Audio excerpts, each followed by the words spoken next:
Hello everyone and welcome back once again in the sessions of microeconomics। आज का हमारा जो टॉपिक रहेगा वो रहेगा लॉ ऑफ वेरिएबल प्रोपोर्शंस यानी कि प्रवृत्ति अनुपात के नियम। देखो, जिन्होंने रिटर्न्स टू फैक्टर जो मैंने लास्ट कुछ वीडियोस में आपको कवर करवाया है, जिन्होंने वो कंसेप्ट बहुत अच्छे तरीके से समझा है, उन्हें ये लॉ ऑफ वेरिएबल प्रोपोर्शन बहुत ही जल्दी से समझ में आ जाएगा, क्योंकि ये कुछ और नहीं है, ये रिटर्न्स टू अ फैक्टर वाला कंसेप्ट ही है। Law of variable proportion states that as we increase the quantity of only one input keeping other input fixed, मतलब एक परिवर्तनशील कारक है, बाकी स्थिर हैं, तो जो टोटल प्रोडक्ट है उसमें किस तरह का चेंज हमें देखने को मिलता है, उसमें हमें डिफरेंट फेजेस यानी कि डिफरेंट रेट्स से हमें चेंजेस देखने को मिलते हैं। कैसे होता है वो चेंज? पहले बढ़ते हुए अनुपात में बढ़ता है यानी कि इंक्रीजिंग रिटर्न्स हमें देखने को मिलते हैं, फिर हमें डिमिनिशिंग रिटर्न्स देखने को मिलते हैं, और फिर हमें एक नेगेटिव रेट से टीपी का डाउनवर्ड फॉल देखने को मिलता है। ठीक है, मतलब एक तरीके से हम ये भी कह सकते हैं कि हमें पहले इंक्रीजिंग, फिर कांस्टेंट, फिर डिक्रीजिंग एंड देन नेगेटिव वाला फेज देखने को मिलता है। तो इस तरह से इसे ही हम लॉ ऑफ वेरिएबल प्रोपोर्शन यानी कि returns to a variable factor, because क्योंकि यहाँ पर जो रिटर्न मिल रहे हैं वो due to the change of variable factor ही मिल रहे हैं, इसलिए इसे लॉ ऑफ वेरिएबल प्रोपोर्शन या returns to a variable factor बोला जाता है। अब देखो बहुत ही ध्यान से इस पर्टिकुलर लॉ की कुछ एजम्पशंस। देखो, एजम्पशंस का मतलब होता है मान्यताएं, कि माना क्या जा रहा है। आपको ये लॉ एक्सप्लेन करने से पहले क्या क्या एजम्पशंस ली जा रही हैं, लेकिन जरूरी नहीं है कि ये जो एजम्पशंस हैं जब हम एक्चुअली प्रैक्टिकल लाइफ में इस लॉ को अप्लाई करें तो ये एक्चुअली तब भी अप्लाई हों। चेंजेस देखने को मिल सकते हैं। याद रखना, ये शॉर्ट रन वाला लॉ है, ये लॉन्ग रन में नहीं अप्लाई होता, ये शॉर्ट रन में अप्लाई होने वाला लॉ है। तो इसीलिए जो ये एजम्पशंस है ना, वो भी एक टाइम कंस्ट्रेंट के अंडर ही कवर की जा रही हैं। तो पहली एजम्पशन क्या है? पहली एजम्पशन है कि the technique of product is constant. Technique of product कह लो या टेक्निक ऑफ प्रोडक्शन कह लो, इज कांस्टेंट, मतलब प्रोडक्ट को प्रोड्यूस करने की, उत्पादन की जो तकनीक है उसमें किसी तरह का कोई बदलाव नहीं आ रहा। ऑब्वियसली जैसे हम मशीनरी कह देते हैं, मशीनरी टेक्निक ऑफ प्रोडक्शन के अंडर कवर की जाती है। शॉर्ट रन में हम नई मशीनरी इंस्टॉल नहीं कर सकते हैं, तो इसीलिए यहाँ पर ये माना जाता है कि टेक्निक ऑफ प्रोडक्शन कांस्टेंट है। अगर हम मशीन इंस्टॉल कर लें तो लेवल ऑफ प्रोडक्शन बढ़ जाएगा, प्रोडक्शन कैपेसिटी इंक्रीज हो जाएगी, तो ऑब्वियसली है कि हमारा फिक्स्ड फैक्टर भी चेंज हो रहा है। लेकिन हम शॉर्ट रन की बात कर रहे हैं और शॉर्ट रन में हमारे पास एक ही फैक्टर वेरिएबल होता है, नॉर्मली लेबर। बाकी के जो फैक्टर्स हैं वो कांस्टेंट होते हैं। और ये जो स्पेसिफिकली टेक्निक्स की बात यहाँ पर की जा रही है, ये फिक्स्ड फैक्टर्स से रिलेटेड है। अब देखो बहुत ही ध्यान से, all the units of variable factors are homogeneous in amount and quality। यहाँ पर आपको फिक्स्ड फैक्टर के पॉइंट ऑफ व्यू से पॉइंट बताया गया था, अब वेरिएबल फैक्टर के पॉइंट ऑफ व्यू से बात बताई जा रही है कि ये माना जाता है कि जितने भी हमारे वेरिएबल फैक्टर्स हैं, परिवर्तनशील कारक हैं, वो सारे के सारे एक समान हैं, एक रूप हैं। मतलब अगर हम लेबरर की ही एग्जाम्पल्स लें, चाहे मैं एक लेबरर अपॉइंट करूं, चाहे मैं 2 लेबरर अपॉइंट करूं, या दूसरे के बाद अगर मैं तीसरा लेबरर भी अपॉइंट करूं, तो तीनों लेबरर्स एक ही तरीके से काम करते हैं, एक जैसी ही उनकी प्रोडक्टिव कैपेसिटी है। इसका मतलब ये नहीं कि एक बहुत ही ज्यादा मेहनती है या एक कम मेहनती है। अब इसे भी मैं फिर से टाइम कंस्ट्रेंट के अंडर ही कवर करूंगी कि माना ये जाता है कि शॉर्ट रन में हम अपने लेबरर्स को जल्दी से ट्रेनिंग वगैरह या अगर कोई रिफ्रेशर कोर्स उन्हें सिखाने की जरूरत है तो हम उन्हें प्रशिक्षित नहीं कर सकते हैं, जिस वजह से जिस तरीके से वो काम कर रहे हैं वो उसी तरीके से और एक ही जैसे तरीके से काम कर रहे हैं। तो ये भी फिर से एक एजम्पशन है, लेकिन ऐसा पॉसिबल भी हो सकता है कि एक इंडिविजुअल दूसरे इंडिविजुअल के कंपैरेटिवली बेटर तरीके से काम कर सके। तो इसीलिए यहाँ पर आपको मैंने पहले ही बोल दिया था कि ये सिर्फ मान्यताएं हैं, एक्चुअली ये अप्लाई हो या ना हो ये एक पर्टिकुलर गिवन प्रॉब्लम पर डिपेंड करता है। अब देखो, production function is of variable proportion type. हमने प्रोडक्शन फंक्शन वाला चैप्टर कवर किया है। हमने उसमें दो तरह के प्रोपोर्शन टाइप्स देखे थे, एक फिक्स्ड था और एक वेरिएबल था। फिक्स्ड वाले में क्या था, जब एक ही रेशो में चेंजेस देखने को मिलते हो, लेकिन यहाँ पर क्या है, वेरिएबल वाला। क्यों? लैंड 1-1-1 ही है, लेबरर पहले एक था, फिर उसी लैंड पर 2 अपॉइंट कर दिए, फिर उसी लैंड पर 3 अपॉइंट कर दिए, तो ये प्रोपोर्शन वेरिएट कर रहा है। So this is variable proportion type. इसीलिए बोला गया है कि जो ये हमारा लॉ ऑफ वेरिएबल प्रोपोर्शन है, ये तो नाम से ही आपको पता चल रहा है कि इसलिए इसमें जो प्रोडक्शन फंक्शन है, मतलब प्रोडक्शन करने के लिए जो वेरियस फैक्टर्स ऑफ प्रोडक्शन का इस्तेमाल किया जाता है, वो यूजेज करने से जो हमारी रेशो है वो हमेशा वेरिएट करती रहती है, चेंज होती रहती है। आई होप, मुझे उम्मीद है कि जितना मैंने अभी तक आपको लॉ ऑफ वेरिएबल प्रोपोर्शन के बारे में बताया वो आपको समझ में आ गया। अब नेक्स्ट हम देखते हैं कि हमें और क्या बता रखा है। नेक्स्ट अब आपको इस पर्टिकुलर लॉ की एक्सप्लेनेशन है। पहले आपको एक टैबुलर फॉर्म में एक्सप्लेनेशन दी हुई है, देन उसके बाद आपको एक डायग्रामेटिक प्रेजेंटेशन के थ्रू ये एक्सप्लेनेशन दी गई है। देखो बहुत ही ध्यान से, लैंड एक फिक्स्ड फैक्टर है, लेबर एक वेरिएबल फैक्टर है। आपको टीपी यानी कि टोटल प्रोडक्ट, कुल उत्पाद के बारे में बता रखा है। आपको एमपी यानी कि मार्जिनल प्रोडक्ट, जिसे हम सीमांत उत्पाद भी कहते हैं, इसके बारे में बता रखा है।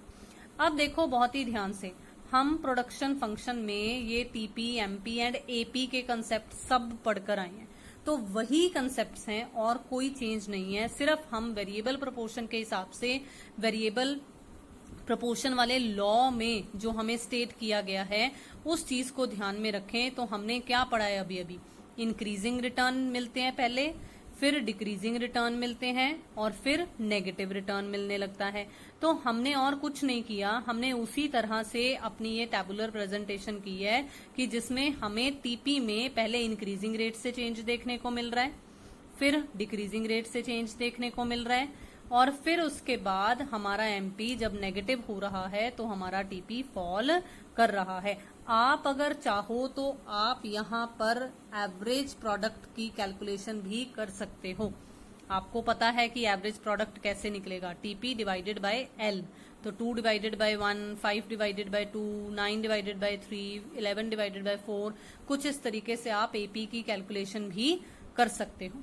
ठीक है, अब देखो बहुत ही ध्यान से, this increasing is 1 stage, this decreasing is 2nd stage and the negative phase is stage number 3। अब हम इन्हीं को डायग्रामेटिकली प्रेजेंट अगर करें तो देखो ये कोई और अलग तरह की डायग्राम नहीं बन रही, इसी तरह की डायग्राम मैंने पहले भी बनाई थी जब मैंने आपको टीपी का कंसेप्ट समझाया था। तो इसी तरह का ही स्लोप तब बना था, बस इसमें हमने किया क्या है, हमने इसे स्टेजेस की फॉर्म में डिवाइड कर दिया। देखो ये जो डायग्राम बनेगी ना वो कुछ इस तरह से बनेगी कि ये एमपी और लेबर की जो हम यहाँ पर रिलेशनशिप बता रहे हैं और जो हम यहाँ पर बता रहे हैं टीपी और लेबर के बीच में रिलेशनशिप, वो हमने साइमल्टेनियसली मतलब शो करनी है कि जब ये स्टेज 1 वाला कंसेप्ट है तो यहाँ इंक्रीजिंग रिटर्न है, ये स्टेज 2 वाला है जिसमें डिमिनिश हो रहे हैं, डिक्रीज हो रहे हैं, लेकिन स्टिल एमपी पॉजिटिव है यहाँ तक, तो इसलिए हमें यहाँ पर एक पॉजिटिव रिटर्न लेकिन एट अ डिमिनिशिंग रेट देखने को मिल रहे हैं। फिर जब हमारा एमपी नेगेटिव हो रहा है, माइनस में जा रहा है, तो हमारा जो टीपी है वो फॉल होना शुरू हो जाता है। अब देखो अपने आप को आप एक प्रोड्यूसर मानकर चलो, अब आप ये सोचो कि आप कौन सी स्टेज तक प्रोडक्शन करना चाहोगे। क्या आप सिर्फ स्टेज 1 तक प्रोडक्शन करना चाहोगे? ऑब्वियसली है नो, क्योंकि अभी भी प्रोडक्शन और इंक्रीज हो सकती है। आपको मार्जिन अभी भी पॉजिटिव में मिल रहा है। तो आप क्या स्टेज 3 तक पहुंचना चाहोगे? बिल्कुल नहीं। क्यों? क्योंकि आपका टीपी यहाँ पर फॉल होना शुरू हो गया है। तो इसीलिए यहाँ पर आपको बताया गया है कि एक उत्पादक जो होता है वो कहाँ तक उत्पादन करेगा, वो अप टू सेकेंड स्टेज ही उत्पादन करेगा। इसलिए जो सेकेंड स्टेज है वो ही उसके लिए उत्तम स्टेज, इष्टतम उत्पादन वाली स्टेज मानी जाती है। तो मुझे उम्मीद है कि जो मैंने आपको समझाने की यहाँ कोशिश की है वो आपको समझ में आया होगा। यहाँ इस पर्टिकुलर डायग्राम में अगर आप एपी भी ड्रॉ करना चाहो, यहाँ कैलकुलेशंस अगर आप करोगे तो आप यहाँ पर एपी की डायग्राम भी ड्रॉ कर सकते हो। जैसे मैंने आपको टीपी और एमपी के रिलेशनशिप्स जब बताए थे तब आपको डायग्राम ड्रॉ करवाई थी, बिल्कुल उसी तरीके से आप ड्रॉ कर सकते हो। याद रहना, ड्रॉ करके यहाँ पर बनाओगे, प्रेजेंट करोगे तो आपको पता ही है कि आपका एपी कभी भी नेगेटिव नहीं जाता है, वो हमेशा पॉजिटिव ही रहता है। तो इसका स्लोप कुछ इस तरह से यहाँ पर आ जाएगा, ठीक है। और ये पॉइंट भी यहाँ पर आपका कवर हो जाएगा कि जब ये मैक्सिमम होता है तब एमपी के साथ यहाँ कट होगा। अब देखते हैं कि हमें इसी पर्टिकुलर लॉ के बारे में और क्या बता रखा है। देखो, अब एक लास्ट टॉपिक जो इस particular law of variable proportion में है वो है causes of the application of the law, कि ये नियम क्यों लागू होता है, इसके लागू होने के कारण क्या हैं। मैंने इन कारणों को यहाँ पर डिटेल में कवर नहीं किया है, लेकिन मैं आपको समझाऊंगी जरूर, क्योंकि मैंने हर एक फेज के कारण जो हैं वो आपको पिछली पहली वीडियोस में जब रिटर्न्स टू फैक्टर एक्सप्लेन किया है तब मैंने डिटेल में सब समझाया है। तो इसलिए यहाँ पर मुझे लगता है कि मुझे अब डिटेल में बताने की जरूरत नहीं है।